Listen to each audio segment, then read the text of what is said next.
Qarabağ Çempionlar Liqasının əsas mərhələsində ilk məğlubiyyətini aldı. Şəxsən mənim üçün gözlənilməz olmadı.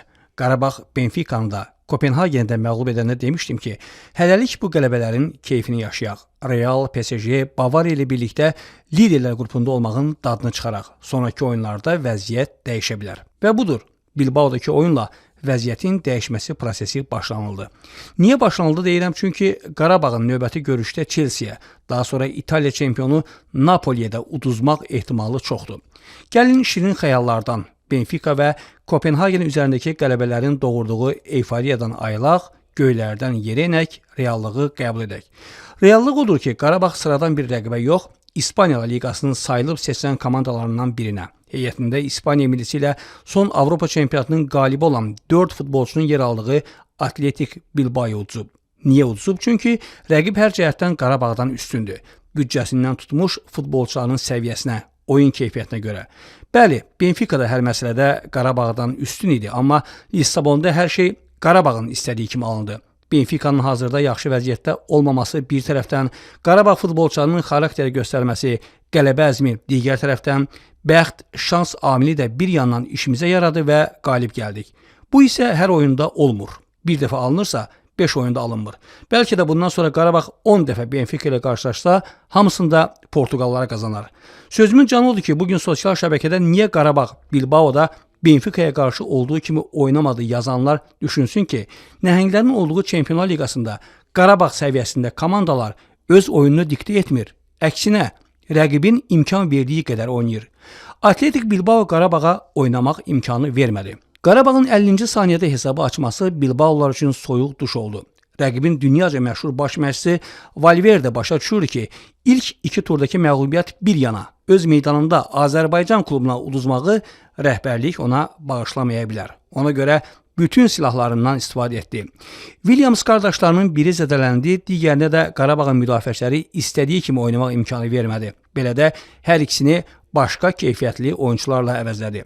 Atletik aramsız pressing və oyuncularının ustalığı sayəsində orta sahəyə nəzarəti ələ keçirmişdi. Ona görə Qarabağ futbolçuları ardıcıl 3-4 ötürmə verməkdə çətinlik çəkir, daha çox ənənəvi arxaya ötürmə və vur qabağa taktikasından istifadə edirdilər.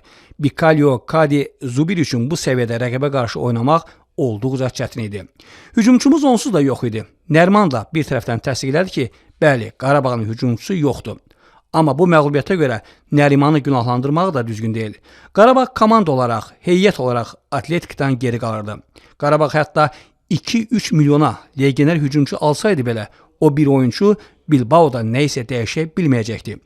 Bu həftə liqada 6 qolla uduzan Napolinin, 7 top buraxan Bayer Leverkusenin, 0-4 uduzan Atletico Madridin ki, geniş heyəti də, keyfini istəyən hücumçular da var. Amma nə olsun, darmadağınla məğlub oldular. Burası Çempionlar Liqası. Barcelonası, Juventusu, Galatasarayı, Liverpool'u uduzursa, Qarabağın da hansısa oyunda məğlub olması normal haldır. Azarkeşlərin isə arzuları sərhədsizdir. Əvvəlcə Çempionlar Liqasının əsas mərhələsinə düşməyi xəyal edirdilər. Sonra heç olmasa bu mərhələdə bir qələbə, bir heç-heçə qazanmağı, indi isə hesabımızda 6 xal olduqdan sonra play-off'a vəsiqə tələb edirlər. Yadıma 5 il əvvəl Vətən müharibəsi günlərində evində oturub çay içə-içə nə oldu deyə bir Füzulini almaq nə uzun çəkdi.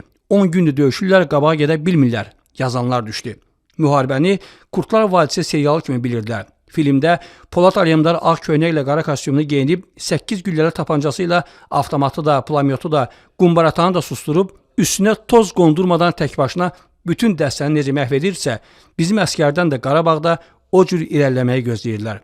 Eyni təfəkkürdə olan insanlar bugün əsl Çempionlar Liqası ilə PlayStation'dakı Çempionlar Liqasını səhv salıb. Qarabağdan Atletiki, Chelsea'ni, Liverpool'u məğlub etməyi istəyir. Hətta PlayStation'da belə Qarabağ kimi komandalarla top klublar arasında səviyyə fərqi qoyulur. La Liga komandasına məğlubiyyət faciə deyil. Qarabağ uduzmamaq üçün bacardığını etdi, bacardığı da bu qədər idi. Qarşıda başqa məğlubiyyətlər də olacaq.